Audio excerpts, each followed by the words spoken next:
നമ്മുടെ മൈൻഡിലെ continuous thought നമ്മുടെ ലൈഫായി മാറും എന്നുള്ളതിൻ്റെ ഏറ്റവും വലിയ എക്സാമ്പിളാണ് ഞാനൊന്നിനും കൊള്ളില്ല, എന്നെ ഒന്നിനും കൊള്ളില്ല, ഞാൻ മോശക്കാരനാണ്, എനിക്ക് കഴിവില്ല. ഇത് റിപ്പീറ്റ് ചെയ്തുകൊണ്ടിരുന്ന അതായി മാറും. ഞാൻ ബെസ്റ്റാണ് എന്ന് വിചാരിക്കുക, ഞാൻ സ്ട്രോങ് ആണെന്ന് വിചാരിക്കുക. പാടാണ്. നമ്മൾ ജോബ് സ്കില്ലിലേക്ക് മാത്രമാണ് ഇമ്പോർട്ടൻസ് കൊടുക്കുന്നത്. ഇപ്പൊ പുതിയ ജനറേഷൻ ഡിപ്രഷനിലോട്ട് പോകാൻ കാരണം, സ്ട്രെസ്സിലോട്ട് പോകാൻ കാരണം, ഡിവോഴ്സ് വർദ്ധിച്ചു വരാനുള്ള കാരണം, ഇതിൻ്റെയൊക്കെ പ്രധാനമായിട്ട് സംഭവം എന്ന് വെച്ചിട്ടുണ്ടെങ്കിൽ ജോബ് സ്കില്ല് മാത്രമാണ്. സജി സാർ, ലോകം മുഴുവൻ ആരാധിക്കപ്പെടുന്ന ഒരു ഗ്രന്ഥമാണ് ഭഗവത്ഗീത. ഗീതയ്ക്ക് ശേഷം ഒരു വലിയ യുദ്ധമാണ് സംഭവിക്കുന്നത്.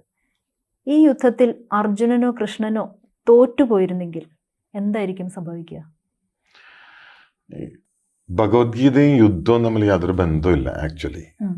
ഭഗവത്ഗീത പറയുന്നത് ജയത്തെയും പരാജയത്തെയും ഒരേപോലെ കാണണം എന്നാണ്. അപ്പൊ യുദ്ധത്തിന്റെ ജയവും യുദ്ധത്തിന്റെ പരാജയവും ഭഗവത്ഗീതയും തമ്മിൽ യാതൊരു ബന്ധമില്ല. പക്ഷെ ഭഗവത്ഗീതയ്ക്ക് ശേഷം സംഭവിക്കുന്നത് അർജുനനോട് കർമ്മം ചെയ്യാൻ പറയുന്നു. അർജുനൻ കർമ്മത്തിന് തയ്യാറാവുന്നു. അർജുനന്റെ കർമ്മം എന്ന് പറയുന്നത് യുദ്ധമാണ്. ആ യുദ്ധം അർജുനൻ ജയിച്ചു. അർജുനൻ തോറ്റിരുന്നെങ്കിൽ എന്താകുമായിരുന്നു എന്ന് പലപ്പോഴും ഞാനും ചിന്തിച്ചിട്ടുള്ള ഒരു കാര്യമാണ്. പക്ഷെ അതവിടെ നിൽക്കട്ടെ. ഈ നമ്മൾ ഓരോരുത്തരും എത്ര നല്ല കാര്യവും സ്വീകരിക്കുന്ന രീതിയിൽ അപാരമായിട്ടുള്ള വ്യത്യാസമുണ്ട് കേട്ടോ.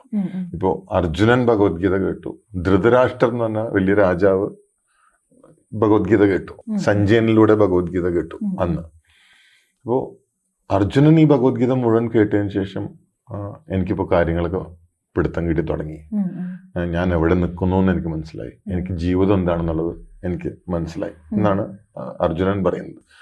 നേരെ വെച്ച് ധൃതരാഷ്ട്രർ ഇത് മുഴുവൻ കേട്ടതിന് ശേഷം പറയുന്നത് ഇയാൾ കള്ളനാണ് കേട്ടോ, ഇയാളെ വിശ്വസിക്കുന്നത്, ഇതൊക്കെ ഇയാളുടെ കളികളാണെന്നാണ് പറയുന്നത്. അപ്പോൾ എത്ര പോസിറ്റീവായിട്ടുള്ള കാര്യം പോലും നമ്മുടെ മൈൻഡ് സെറ്റാണ് അതിനെ എങ്ങനെ സ്വീകരിക്കുന്നു എന്നുള്ളതിനെ ആശ്രയിച്ചിരിക്കുന്നത്. അല്ലേ? കറക്റ്റ് അല്ലേ? സോ ഇവിടെ എനിക്ക് ഭഗവത്ഗീതയിൽ എപ്പോഴും പറയാൻ തോന്നുന്ന ഒരു കാര്യം എന്താ പറയുക, അർജുനന് ഒരു ഗുരു ഉണ്ട്, ദ്രോണർ എന്ന് പറഞ്ഞിട്ടൊരു അപാരമായിട്ടുള്ള ഗുരു.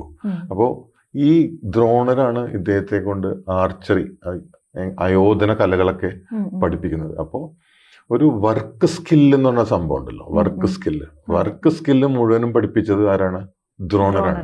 അപ്പോൾ ഒരു ഗുരുവുള്ള അർജുനൻ പിന്നീട് ഒരു ഗുരുവായിട്ട് വരുന്നതാണ് ആര്?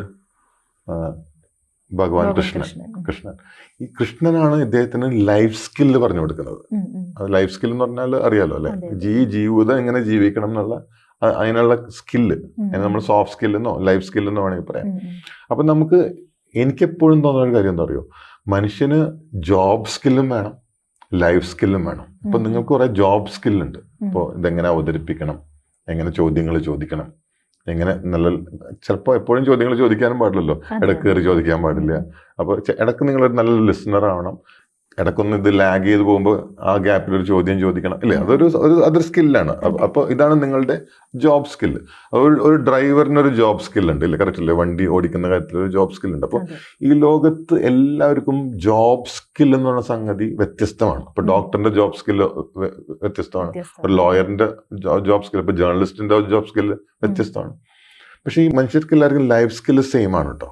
എന്ന് വെച്ചിട്ടുണ്ടെങ്കിൽ ക്ഷമ, ദയ, ഇമോഷൻസ് കൺട്രോൾ ചെയ്യാനുള്ള കഴിവ്, ദേഷ്യം കൺട്രോൾ ചെയ്യാനുള്ള കഴിവ്, അങ്ങനെ ഇതൊക്കെ നമ്മുടെ ലൈഫ് സ്കില്ലിൽ വരുന്ന കാര്യങ്ങളാണ്. സ്റ്റാൻഫോർഡ് യൂണിവേഴ്സിറ്റിയിൽ ഒരു വലിയ റിസർച്ച് നടന്നിരുന്നു. ആ റിസർച്ചിൽ പറയുന്നത് ഒരു മനുഷ്യൻ ജീവിതത്തിൽ സക്സസ്ഫുൾ ആവുന്നത് 87.5% ജോബ് സ്കില്ല് കൊണ്ടല്ല, ലൈഫ് സ്കില്ല് കൊണ്ടാണെന്നാണ്. നല്ല കേൾവിക്കാരനാവാനുള്ള കഴിവ്, നല്ല കമ്മ്യൂണിക്കേറ്റ് ചെയ്യാനുള്ള കഴിവ്, നന്നായിട്ട് എന്താ പറയുക, ഇമോഷൻസ്, ക്ഷമ, ഇതൊക്കെ നമ്മുടെ എന്താ പറയുക, സന്തോഷത്തോടെ ഇരിക്കാനുള്ള കഴിവ്, ഇതൊക്കെ നമ്മുടെ ലൈഫ് സ്കില്ല് വരുന്ന സംഭവങ്ങളാണ്. അപ്പോൾ ലൈഫ് സ്കില്ല് കൂടുതലുള്ള ആൾക്കാരാണ് ജീവിതത്തിൽ വിജയിക്കുന്നത്. ഇന്ന് നമ്മളുടെ ജനറേഷന് സംഭവിക്കുന്നത്, അല്ലെങ്കിൽ നമ്മളുടെ ഒരു എഡ്യൂക്കേഷൻ സിസ്റ്റത്തിന് സംഭവിക്കുന്നത്, നമ്മൾ ജോബ് സ്കില്ലിലേക്ക് മാത്രമാണ് ഇമ്പോർട്ടൻസ് കൊടുക്കുന്നത്. ഇപ്പൊ പുതിയ ജനറേഷൻ ഡിപ്രഷനിലോട്ട് പോകാൻ കാരണം, സ്ട്രെസ്സിലോട്ട് പോകാൻ കാരണം, ഡിവോഴ്സ് വർദ്ധിച്ചു വരാനുള്ള കാരണം, ഇതിൻ്റെയൊക്കെ പ്രധാനമായിട്ട് സംഭവം എന്താ വെച്ചിട്ടുണ്ടെങ്കിൽ ജോബ് സ്കില്ല് മാത്രമാണ് അവിടെ. എങ്ങനെ നല്ല മികച്ച മാനേജർ ആവാം, മികച്ച അക്കൗണ്ടന്റ് ആവാം, മികച്ച ജോലിയിലുള്ള മികവിനുള്ള ഗുണങ്ങളും കാര്യങ്ങളും മാത്രമാണ് പഠിപ്പിക്കുന്നത്. ലൈഫ് സ്കില്ല് എന്ന് പറഞ്ഞ സംഗതി 0 ആണ് നമുക്ക്. സീറോ. അപ്പോൾ ലൈഫ് സ്കില്ലും സോഫ്റ്റ് സ്കില്ലും, അതുകൊണ്ടാണ് പണ്ടൊക്കെ 2 ഗുരുക്കന്മാർ നമുക്കുണ്ടായിരുന്നു. ഈ ജോബ് സ്കില്ല് പഠിപ്പിക്കുന്ന ഗുരു ഉണ്ടായിരുന്നു, ദ്രോണരെ പോലെ. ലൈഫ് സ്കില്ല് പഠിപ്പിക്കുന്ന ഒരു ആത്മീയ ഗുരു ഉണ്ടായിരുന്നു. അതാണ് ഭാരതത്തിന്റെ സംസ്കാരം. ഇന്ന് ആ ആത്മീയ ഗുരു എന്ന് പറയുന്ന സംഭവം നമുക്കില്ല. അല്ലെങ്കിൽ ആത്മീയ ഗുരുക്കന്മാരിൽ പലരെ നമുക്ക് വിശ്വസിക്കാൻ പറ്റാത്ത അവസ്ഥയായി. അപൂർവം ചില ആൾക്കാരെ നമുക്ക് വിശ്വസിക്കാൻ പറ്റുള്ളൂ. അതെ അതെ. പണ്ടൊക്കെ ഇപ്പോ അക്കാഡമിക്സ് പഠിക്കാൻ വിടുന്നതോടൊപ്പം തന്നെ ഇപ്പൊ ക്രിസ്ത്യാനികളാണെന്നുണ്ടെങ്കിൽ സൺഡേ സ്കൂളിൽ വിടും, ഇപ്പൊ മുസ്ലിംസ് ആണെന്നുണ്ടെങ്കിൽ അവരെ മദ്രസയിൽ വിടും, ഇവർക്ക് ഹിന്ദുസിനും അങ്ങനെ വേദങ്ങൾ പഠിപ്പിക്കുന്ന സ്ഥലങ്ങളൊക്കെ ഉണ്ടായിരുന്നു. പക്ഷെ ഇന്നൊക്കെ അതൊരു ഒരു മതപഠനം മാത്രമായി മാറി. ഇപ്പൊ സാറ് പറഞ്ഞ പോലെ ലൈഫ് സ്കിൽ അവിടെ പഠിപ്പിക്കുന്നില്ല. ഈ ഞാൻ പറയുന്നത് ഈ സ്പിരിച്വാലിറ്റിയും റിലീജിയനും മാറ്റി വെച്ചിട്ടുള്ള കുറെ സംഭവങ്ങളുണ്ട് ഈ ഗ്രന്ഥങ്ങൾക്കൊക്കെ തരാൻ പറ്റുന്ന. അത് ബൈബിൾ ആയിക്കോട്ടെ, ഖുറാൻ ആയിക്കോട്ടെ, ഗീത ആയിക്കോട്ടെ, ഈ ഗ്രന്ഥങ്ങൾക്കൊക്കെ ഈ പറഞ്ഞ പോലെ ലൈഫ് സ്കില്ല് തരാനുള്ള ഒരു കപ്പാസിറ്റി ഉണ്ട്. പക്ഷെ പഠിപ്പിക്കുന്ന ആൾക്കാർ ഇവിടെ എന്താ ചെയ്യാന്നറിയോ? ഇതിൽ റിലീജിയന് മാത്രം ഇമ്പോർട്ടൻസ് കൊടുത്തിട്ട് ഒരാളെ എങ്ങനെ നല്ല മനുഷ്യനാക്കി മാറ്റാം, ഒരാളെ എങ്ങനെ നല്ല എന്താ പറയാ മനുഷ്യത്വമുള്ള ഒരാളാക്കി മാറ്റാന്നുള്ള ആ സ്കില്ല് പഠിപ്പിക്കണ കാര്യം അങ്ങോട്ട് മാറ്റി വെച്ചിട്ട് മതം അങ്ങോട്ട് കുത്തി നിറക്കാൻ തുടങ്ങി. അവിടെയാണ് ഇപ്പോഴത്തെ ഒരു കുഴപ്പം നമ്മളിങ്ങനെ കണ്ടുവരുന്ന പ്രശ്നങ്ങൾ. ഈ അടുത്ത് ഞാൻ ഇന്നലെ എലിസബത്ത് ഫോൺ ചെയ്തപ്പോൾ പറഞ്ഞൊരു കാര്യം, അതായത് ഒരു പെൺകുട്ടി ഒരു ആൺ സുഹൃത്തായിട്ട് കുറെ നേരം സംസാരിക്കുന്നതിന് വിചാരണ ചെയ്യപ്പെട്ടു. ആ കുട്ടി പബ്ലിക്കായിട്ട് വിചാരണ ചെയ്യപ്പെട്ടു. എന്നിട്ട് ആ കുട്ടി അവസാനം സൂയിസൈഡ് ചെയ്യേണ്ടി വന്നു. അപ്പൊ ഇതൊക്കെ ഈ പറഞ്ഞ പോലെ നമ്മൾക്ക് ലൈഫ് സ്കില്ല് നമ്മുടെ പുതിയ ജനറേഷൻ ലൈഫ് സ്കില്ല് അറിയുന്നില്ല. ചെറിയ കാര്യങ്ങൾ സൂയിസൈഡ് നടക്കുന്നതിന്റെ ഒക്കെ പിന്നിലുള്ളത് ലൈഫ് സ്കില്ല് പഠിപ്പിക്കാത്ത സാഹചര്യം എങ്ങനെ ഹാൻഡിൽ ചെയ്യണമെന്ന് അവർക്ക് അറിയില്ല. കറക്റ്റ്. പെട്ടെന്ന് തളർന്നു പോവാണ്. പെട്ടെന്ന് ചെറിയ കാര്യത്തിന് പെട്ടെന്ന് തളർന്നു പോവാണ്. അപ്പൊ നമ്മുടെ മൈൻഡിനെ ഹാൻഡിൽ ചെയ്യാൻ ഇപ്പോഴും ആളുകൾക്ക് പറ്റുന്നില്ല. കാരണം ചെറിയ കാര്യത്തിന് നമ്മൾ വിഷമിക്കുന്ന ഒരു സ്വഭാവത്തിലേക്ക് നമ്മൾ അങ്ങോട്ട് മാറുകയാണ്. ചെറിയ കാര്യത്തിന് അങ്ങോട്ട് വിഷമിക്കുകയാണ്. അപ്പോൾ വിഷമം ഒരു സ്വഭാവമായി തുടങ്ങി. കാരണം ഇതൊക്കെ ഈ ലൈഫ് സ്കില്ലിന്റെ ഒരു കുറവാണ്. ഈ അടുത്ത് നടന്നൊരു റിസർച്ചാണ്. നമ്മൾ വിഷമിക്കുന്നതില് നമ്മൾ ഒരുപാട് കാര്യങ്ങൾ ഓർത്ത് വിഷമിക്കുന്നുണ്ടല്ലോ. നമ്മൾ വിഷമിക്കുന്നതിൽ ഒരു 80% കാര്യങ്ങൾ നടക്കാറില്ല എന്ന് പറയാം. നമ്മളിരുന്ന് അങ്ങോട്ട് വിഷമിക്കും. പക്ഷെ നമ്മളിപ്പോ ഓവർ തിങ്കിങ് അതിനെ ഓവർ തിങ്കിങ് എന്ന് പറയും. ഇപ്പൊ നമ്മൾ പറയില്ലേ, എന്താ ഇപ്പൊ സർജറി ഒരു കുഴപ്പമില്ലാണ്ട് അങ്ങോട്ട് കടന്നു പോകും. പക്ഷെ നമ്മൾ ഇങ്ങനെ വിഷമിച്ച് എന്തായിരിക്കും കേസിന്റെ കാര്യം കേസ് ഒരു കുഴപ്പമില്ലാണ്ട് കടന്നു പോകും. എന്താണ് പഠിച്ചതിന്റെ റിസൾട്ട് ഒരു കുഴപ്പമില്ലാണ്ട് കടന്നു. അപ്പൊ ഒരു 85% നമ്മൾ വിഷമിക്കുന്ന കാര്യങ്ങൾ, നമ്മൾ പറയുന്ന കാര്യങ്ങൾ സംഭവിക്കാറില്ല. പക്ഷെ നമ്മളുടെ ഒരു ഇമാജിനേഷൻ ഉണ്ട് അതിനെ കുറിച്ചുള്ള. അപ്പോൾ ഞാൻ എപ്പോഴും തമാശ പറയാറുള്ള കാര്യമുണ്ട്, നമ്മളെല്ലാവരും ഒരു ഹൊറർ മൂവി പ്രൊഡ്യൂസേഴ്സ് ആണെന്ന് പറയും. മനസ്സിലാവുന്നുണ്ടോ അല്ലേ? നമ്മളുടെ മനസ്സിൽ കുറെ ഹൊറർ മൂവി ഇങ്ങനെ സൃഷ്ടിച്ച് നമ്മൾ തന്നെ കണ്ട് നമ്മൾ തന്നെ പേടിക്കുന്ന ആൾക്കാരാണ്. അപ്പോൾ ഇതൊക്കെയാണ് ഈ ലൈഫ് സ്കില്ലിൽ വരുന്ന കാര്യങ്ങൾ. ഇപ്പൊ ഭഗവത്ഗീത പോലുള്ള ഗ്രന്ഥങ്ങൾക്ക് തരുന്ന ഒരു മെന്റൽ കപ്പാസിറ്റി ഉണ്ട്. നമ്മുടെ മെന്റൽ സ്ട്രെങ്ത് കൂട്ടുന്ന കാര്യങ്ങൾ ഓക്കെ ലീവ് ചെയ്യാൻ പറ്റുക, ഡ്രോപ്പ് ചെയ്യാൻ പറ്റുക എന്ന് പറഞ്ഞാൽ കുറെ സംഭവങ്ങൾ. അത് കാരണം നമുക്ക് ചില കാര്യങ്ങൾ വിട്ടേക്ക് നമ്മൾ പറയില്ലേ, അത് മനസ്സുകൊണ്ട് നമുക്ക് അങ്ങോട്ട് വിടാൻ പറ്റണം. മനസ്സിലാവുന്നുണ്ടോ? ഇതെനിക്ക് ആവശ്യമില്ല, ഈ ചിന്ത എനിക്ക് ആവശ്യമില്ല, അതുകൊണ്ട് വിടാൻ സാധിക്കണം. അവിടെയാണ് ഇത്തരം നോളജുകളുടെ പ്രസക്തി വരുന്നത്. അപ്പോൾ ഈ ഭഗവത്ഗീതയുമായിട്ട് അത് കണക്ട് ചെയ്യുമ്പോൾ, ബന്ധപ്പെടുത്തി പറയുമ്പോൾ, നമ്മൾ ഗീതയിൽ ഒരുപാട് ഉപദേശങ്ങൾ ഭഗവാൻ കൃഷ്ണൻ അർജുനന് കൊടുത്തിട്ടുണ്ട്. അപ്പൊ ഇതിൽ ഈ ജീവിക്കാനായിട്ട് ഇപ്പൊ സോഫ്റ്റ് സ്കിൽ എന്ന് സാറ് പറഞ്ഞത് കുറേ കാര്യങ്ങൾ പറഞ്ഞു കൊടുത്തിട്ടുണ്ട്. അതില് അർജുനൻ കടന്നുപോയൊരു മാനസികാവസ്ഥയുണ്ട്. ഡിപ്രഷന്റെ ഒരു അവസ്ഥയിലാണ്. കാരണം ഓപ്പോസിറ്റ് നിൽക്കുന്നത് സ്വന്തം ബന്ധുക്കളും ഗുരുക്കന്മാരും ഒക്കെയാണ്. അപ്പോൾ ഇതിനെ എങ്ങനെയാണ് നമ്മുടെ ജീവിതത്തിലും പലപ്പോഴും ഫേസ് ചെയ്യുന്ന ഒരു അവസ്ഥയാണ്. കാരണം നമ്മുടെ ഓപ്പോസിറ്റ് നിൽക്കുന്ന ഇതുപോലെ നമുക്ക് ഒഴിവാക്കാൻ പറ്റാത്ത വ്യക്തികളോ അല്ലെങ്കിൽ അങ്ങനെയുള്ള കാര്യങ്ങളാവുമ്പോൾ നമ്മളത് എങ്ങനെ ഹാൻഡിൽ ചെയ്യും? ഞാനിത് എൻ്റെ ഗീതാ ക്ലാസ്സുകളിൽ പറയുന്ന ഒരു കാര്യമാണ്. അതായത് ഇപ്പൊ തൽക്കാലം ഇപ്പോൾ ഓപ്പോസിറ്റ് നിൽക്കുന്ന ആൾക്കാരെ നോക്കുമ്പോൾ കാണുന്നത് ബന്ധുക്കളും ഗുരുക്കന്മാരും സുഹൃത്തുക്കളൊക്കെയാണ് മുന്നിൽ നിൽക്കുന്നത്. പക്ഷെ ഈ നമ്മുടെ ലൈഫിൽ ഈ റോൾ പ്ലേ എന്ന് പറഞ്ഞ സംഭവമുണ്ട്. Role play. ഇപ്പോൾ നിങ്ങൾ പ്ലേ ചെയ്യുന്ന ഒരു റോൾ ഒരു ഹോസ്റ്റിന്റെ റോളാണല്ലേ? കറക്റ്റ് അല്ലേ? ചിലപ്പോൾ നിങ്ങൾ ആരുടെയെങ്കിലും മകളായിരിക്കാം, നിങ്ങൾ ആരുടെയെങ്കിലും ഭാര്യ ആയിരിക്കാം, നിങ്ങൾ ചിലപ്പോൾ അമ്മയായിരിക്കാം. ഞാൻ ഇങ്ങനെ വെറുതെ പറയണം. നിങ്ങൾ സുഹൃത്തായിരിക്കാം, നിങ്ങൾ അയൽവാസിയായിരിക്കും. ഇങ്ങനെ ഒരുപാട് റോളുകൾ ഉള്ള ഒരാളാണ് നിങ്ങളും ഞാനും ഒക്കെ. അല്ലേ? ശരിയല്ലേ? നമ്മളെല്ലാവരും ഒരുപാട് റോളുകൾ പ്ലേ ചെയ്യുന്ന ആൾക്കാരാണ്. പക്ഷെ ഓരോ സിറ്റുവേഷൻ വരുമ്പോൾ ആ സിറ്റുവേഷന് യോജിക്കുന്ന റോള് കൃത്യമായിട്ട് പ്ലേ ചെയ്യാൻ നമ്മൾ സാധിക്കണം. മനസ്സിലാവുന്നുണ്ടോ? ഇപ്പൊ അർജുനന്റെ മുമ്പിൽ നിൽക്കുന്നത് ഈ സിറ്റുവേഷനിൽ അവരെന്റെ ശത്രുവാണെന്നും ഇപ്പൊ ഞാൻ പ്ലേ ചെയ്യേണ്ട റോള് ശത്രുവിന്റെ ആണെന്നുള്ളൊരു ബോധമാണ് അവിടെ അർജുനന് വരേണ്ടത്. പക്ഷെ അർജുനൻ ശത്രുവിന്റെ ആ റോളിലേക്ക് 100% എത്താത്തതാണ് അർജുനന്റെ ഏറ്റവും വലിയ കൺഫ്യൂഷൻ. ഇപ്പൊ ഞാനൊരു ഉദാഹരണമായിട്ട് പറയുകയാണെങ്കിൽ, ഇപ്പൊ എന്നെ കണക്ക് പഠിപ്പിച്ച ഒരു മാഷ്, അദ്ദേഹം പഠിപ്പിച്ചുകൊണ്ടാണ് ഞാൻ SLC പാസ്സായത്, അതുകൊണ്ടാണ് എനിക്ക് ഗവൺമെന്റ് ജോലി കിട്ടിയെന്ന് വിചാരിക്കും. അപ്പൊ എനിക്ക് അദ്ദേഹത്തോട് എന്തുണ്ട്, അത്രയും നന്നായിട്ട് അദ്ദേഹം പഠിപ്പിച്ചുകൊണ്ട് മാത്രമാണ് കണക്കിന് മോശമായിട്ടുള്ള ഞാൻ ഈ നിലയിൽ എത്തിയത്. അദ്ദേഹത്തോടെ എനിക്ക് കടപ്പാടുണ്ട്. പക്ഷെ ഈ ഒരു കാലത്ത് ഈ കണക്ക് മാഷ് എന്റെ അയൽവാസിയായിട്ട് വന്നിട്ട് എന്റെ സ്ഥലം കയ്യേറി തുടങ്ങുകയാണ് എന്ന് വിചാരിക്കും.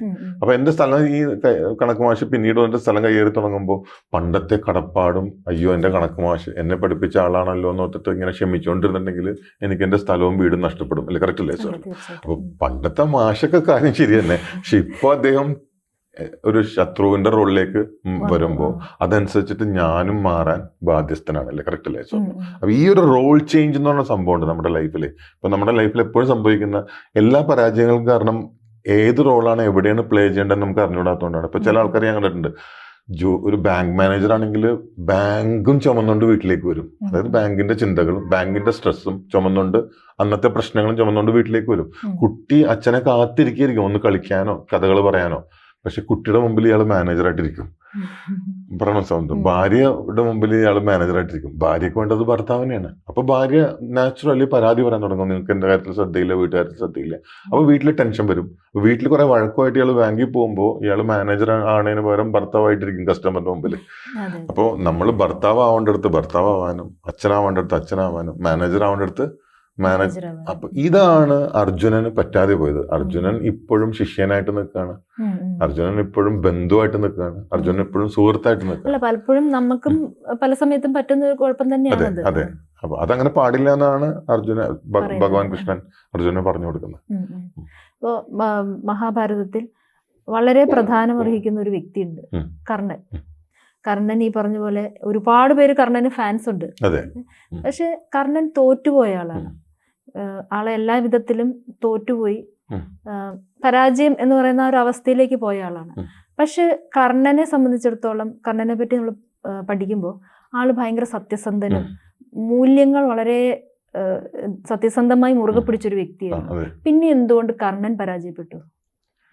കർണൻ ഭയങ്കര രസമുള്ള ഒരു ക്യാരക്ടറാണ് ശരിക്കും. കാരണം കർണന്റെ ആ ഒരു നല്ല മനസ്സിനെ എല്ലാവരും ചൂഷണം ചെയ്തിട്ടുണ്ട്. കർണന്റെ അമ്മ പോലും, കുന്തി ദേവിയാണല്ലോ കർണന്റെ അമ്മ പോലും ചൂഷണം ചെയ്തിട്ടുണ്ട്. അപ്പൊ യുദ്ധം തുടങ്ങുന്നതിന് തൊട്ട് മുൻപേ വന്നിട്ട് കുന്തി ദേവി പറയാണ്, കർണൻ നീ എന്റെ മകനാണെന്ന്.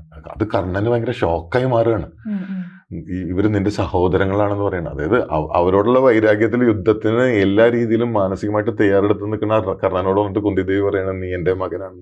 കർണൻ അങ്ങോട്ട് തകർന്നു പോകണം. അപ്പോൾ വാസ്തവത്തിൽ അവിടെയും കുന്തിദേവി ഇൻഡയറക്ട്ലി ശ്രമിക്കുന്നത് ആ കർണന്റെ വീര്യം നഷ്ടപ്പെടുത്താനാണ്. എന്ത് യുദ്ധം ചെയ്യാനുള്ള വീര്യം നഷ്ടപ്പെടുത്താനാണ്. അപ്പൊ കർണൻ പറയുന്ന മറുപടിയും അതിഗംഭീരമായിട്ടാണ്.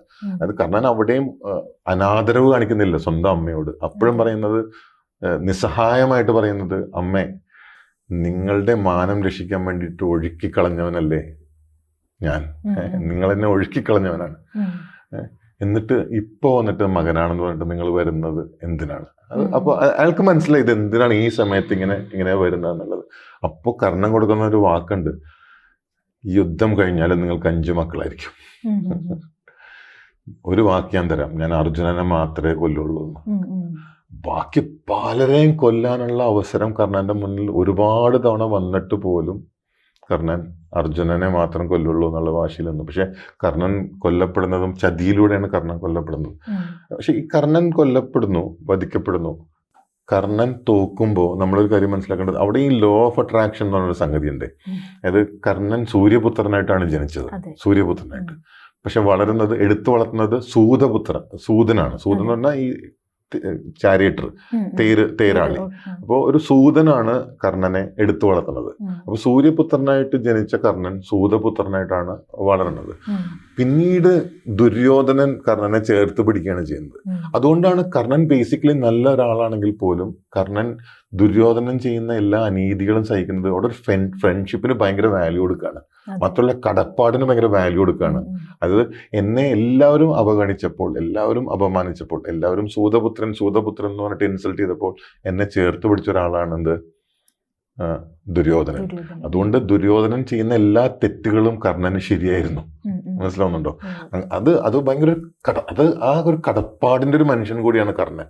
അപ്പൊ ഇവിടെ നല്ല രസമുള്ള ഒരു പോയിന്റ് എന്ന് വെച്ചിട്ടുണ്ടെങ്കിൽ സൂര്യപുത്രനായിട്ട് ജനിച്ച കർണൻ സൂതപുത്രനായിട്ട് വളർന്നു, സൂതപുത്രനായിട്ട് തന്നെ മരിക്കുന്നുണ്ട്. അതായത് ഈ കർണന്റെ മരണം ഭയങ്കര രസമാണ്. കർണന്റെ മരണം എങ്ങനെയാ വെച്ചിട്ടുണ്ടെങ്കിൽ ഈ മഹാഭാരതത്തില് അഭിമന്യു വീഴുന്നുണ്ട് ഒരു ചതിയിലൂടെ. അഭിമന്യു വീഴുമ്പോൾ അഭിമന്യു വീണ് കിടക്കുന്നിടത്ത് കുറച്ച് വെള്ളമുണ്ട്. ആ വെള്ളത്തിന്റെ തൊട്ടടുത്ത് നിൽക്കുന്നത് കർണനാണ്. അപ്പം മരിക്കാൻ പോണ അഭിമന്യു കുറച്ച് വെള്ളം തരുമെന്ന് പറഞ്ഞിട്ട് ചോദിക്കുന്നുണ്ട്. മരിക്കാൻ പോവാണ്, കുറച്ച് വെള്ളം തരുന്നു. അപ്പൊ കർണന്റെ തൊട്ടടുത്താണ് ഈ വെള്ളത്തിന്റെ ചെറിയ പോണ്ടുള്ളത്. അപ്പൊ കർണന് വേണമെങ്കിൽ ഇങ്ങനെ വെള്ളം എടുത്തിട്ട് കൊടുക്കാം. പക്ഷെ അവിടെയും കർണൻ ദുര്യോധനൻ എന്ത് തോന്നുമെന്ന് വിചാരിച്ചു. മനസ്സിലാവുന്നുണ്ടോ? ദുര്യോധനൻ എന്ത് തോന്നും എന്ന് വിചാരിച്ചിട്ട് കർണൻ വെള്ളം എടുത്ത് കൊടുക്കുന്നില്ല. ഈ കുഴി ഉണ്ടല്ലോ, വെള്ളത്തിന്റെ ഈ കുഴി, ഈ വെള്ളത്തിന്റെ കുഴിയിലാണ് കർണന്റെ രഥം പിന്നീട് സ്റ്റക്ക് ആവണം. അപ്പോ ഈ കർമ്മ എന്ന് പറഞ്ഞ സാധനമുണ്ട്. ഞാൻ പറഞ്ഞ സാധനം കർമ്മ, അതായത് for every action there is an equal and opposite reaction എന്നുള്ള ന്യൂട്ടന്റെ തിയറി ഇവിടെ വരികയാണ്. കാരണം കർണന് അന്ന് എടുത്തു കൊടുത്തിരുന്നെങ്കിൽ ചിലപ്പോൾ ഈ തിയറി വരില്ല, കർണൻ ഈ കർമ്മ ചിലപ്പോൾ അനുഭവിക്കേണ്ടി വരില്ലായിരുന്നു. അപ്പൊ അന്ന് ദുര്യോധനൻ എന്ത് തോന്നുന്നു വെച്ചിട്ട് വെള്ളം എടുത്തു കൊടുക്കാതിരുന്ന കർണൻ ഇതേ കുഴിയിൽ വന്ന് വീഴാണ്, ഈ വെള്ളത്തിന്റെ കുഴിയിൽ വന്ന് വീഴാണ്, സ്റ്റക്ക് ആവുകയാണ്. അപ്പോ കർണന്റെ തേരാളിയായിട്ടുള്ള ശല്യരോട് കർണൻ പറയാണ്, ആ രഥം നീ വെള്ളത്തിൽ നിന്ന് ഇറക്കൂ. അപ്പോ ശല്യർ പറയാണ്, ഞാൻ ക്ഷത്രിയനാണ്, ഇതെന്റെ ജോലിയല്ല, നീ സൂതനാണ്, നിന്റെ ജോലിയാണ് രഥം തേരിൽ നിന്ന്. അവിടെ ഇൻസൾട്ട് ചെയ്യാണ് സ്വന്തം തേരാളിയായിട്ടുള്ള ശല്യർ കർണനെ. കർണൻ രഥത്തിൽ നിന്ന് ഇറങ്ങി ഈ ചക്രം ചെളിയിൽ നിന്നും മാറ്റുമ്പോഴാണ് ശ്രീകൃഷ്ണൻ പറയുന്നത്, ഭഗവാൻ പറയുന്നത് അർജുനോട്, അർജുന ഇതാണ് അവസരം, അമ്പെയ്യൂ. അങ്ങനെയാണ് കർണൻ മരിക്കുന്നത്. അപ്പോൾ ഇവിടെ സിറ്റുവേഷൻ ഒന്ന് നോക്കണം, പിക്ചർ ഒന്ന് നോക്കണം. സൂര്യപുത്രൻ സൂതപുത്രനായിട്ട് വളർന്നു. മനസ്സിൽ മുഴുവൻ ഈ ഇൻഫ്യൂരിറ്റി ഉണ്ടായിരുന്നു കർണന്റെ. എല്ലാവരും സൂതൻ സൂതൻ സൂതൻ എന്ന് വിളിക്കുമ്പോൾ ഞാൻ സൂതനാണോ സൂതനാണോ സൂതനാണോ, നമ്മുടെ മൈൻഡിലെ കണ്ടിന്യൂസ് തോട്ട് നമ്മുടെ ലൈഫായി മാറും എന്നുള്ളതിൻ്റെ ഏറ്റവും വലിയ എക്സാമ്പിളാണ് കർണന്റെ മരണം. കർണൻ മരിക്കുന്നത് സൂതനായിട്ടാണ്. അപ്പൊ കണ്ടിന്യൂസ് തോട്ട് നമ്മുടെ ലൈഫ്, അതായത് ഞാൻ ഒറ്റ സിമ്പിൾ മെസ്സേജ് ഇവിടെ പറയാൻ ആഗ്രഹിക്കുന്നത്, റിപ്പീറ്റഡ് തോട്ട് ഉണ്ടല്ലോ നമ്മുടെ മൈൻഡിൽ, റിപ്പീറ്റഡ് തോട്ട്, അതാണ് നമ്മുടെ ലൈഫ് കേട്ടോ. അതായത് ഈ പണ്ടത്തെ ഇതില്ലേ, എന്താ റെക്കോർഡ് പ്ലെയർ ഇല്ലേ, അതെവിടെയെങ്കിലും നീഡിൽ സ്റ്റക്ക് ആയി കഴിഞ്ഞാൽ ഒരേ ലൈൻ ഇങ്ങനെ റിപ്പീറ്റ് ചെയ്തോണ്ടിരിക്കും, ശരിയല്ലേ? ചില ആൾക്കാരുടെ അത് നെഗറ്റീവ് ആയിരിക്കും ആ ലൈൻ. ഞാനൊന്നിനും കൊള്ളില്ല, എന്നൊന്നിനും കൊള്ളില്ല, ഞാൻ മോശക്കാരനാണ്, എനിക്ക് കഴിവില്ല. ഇത് റിപ്പീറ്റ് ചെയ്തുകൊണ്ടിരുന്ന അതായി മാറും. ഞാൻ ബെസ്റ്റാണ് എന്ന് വിചാരിക്കുക, ഞാൻ സ്ട്രോങ് ആണെന്ന് വിചാരിക്കുക, പാടാണ്, ട്രെയിൻ ചെയ്യിക്ക്. Repeated thought is your life. I'm telling you, repeated thought. So whatever thought is repeating in your mind, that is your life. ഇത് ഞാൻ എവിടെയും പറയും, ഇത് ഒരുപാട് ആൾക്കാരുടെ അനുഭവമാണ്. Repeated thought is your life. നിങ്ങൾ എന്താണ് നിങ്ങളുടെ ക്യാരക്ടർ എന്നുള്ളത് നിങ്ങളുടെ തോട്ട് അനലൈസ് ചെയ്താൽ മതി. സാർ പറയുന്നത് നമ്മുടെ ചിന്തകൾ മാറ്റിയാൽ തന്നെ നമുക്ക് ജീവിതം സക്സസ് ആക്കാം. എന്തും തുടങ്ങുന്ന ചിന്തയിൽ നിന്നല്ലേ, എന്തും തുടങ്ങുന്ന ചിന്തയിൽ നിന്ന്. ഇപ്പൊ ഈ ABC ചാനൽ തുടക്കം അവിടെ നിന്നാണ്, ഒരാളുടെ ചിന്തയിൽ നിന്നല്ലേ, ശരിയല്ലേ? കറക്റ്റല്ലേ? എന്തിന്റെ തുടക്കം അവിടെ നിന്നാണ്, ഒരു ചിന്തയിൽ നിന്നല്ലേ. അതെ, നന്ദി സാർ. Thank you. ജ്യോതിഷമോ വാസ്തുവോ നിങ്ങൾക്ക് ആവശ്യമുണ്ടോ? താഴെ കാണുന്ന നമ്പറിൽ വാട്സപ്പ് ചെയ്യൂ. നിങ്ങൾ ചെയ്യേണ്ടത് ഇത്രമാത്രം: താഴെ കാണുന്ന നമ്പർ നിങ്ങളുടെ മൊബൈലിൽ സേവ് ചെയ്യൂ. അതിനുശേഷം ഞങ്ങളുടെ നമ്പറിലേക്ക് വാട്സപ്പിലേക്ക് ഹായ് അയയ്ക്കൂ. ജ്യോതിഷ സംബന്ധമായ എല്ലാ ആവശ്യങ്ങൾക്കും ABC മലയാളം നിങ്ങളോടൊപ്പമുണ്ട്. സമ്പൂർണ്ണ ജാതകം, സാധാരണ ജാതകമല്ല, സമ്പൂർണ്ണ ജാതകം. 75 പേജുകളടങ്ങിയ സമ്പൂർണ്ണ ജാതകം 250 രൂപയ്ക്ക് നിങ്ങളുടെ കൈകളിലേക്ക്. അതിനായി നിങ്ങൾ ചെയ്യേണ്ടത് ഇത്രമാത്രം: താഴെ കാണുന്ന നമ്പറിൽ ബന്ധപ്പെടുക. ജ്യോതിഷവുമായി ബന്ധപ്പെട്ട എല്ലാ വിശേഷങ്ങളും നിങ്ങളിലേക്കെത്താൻ ABC ജ്യോതിഷം സബ്സ്ക്രൈബ് ചെയ്യുക.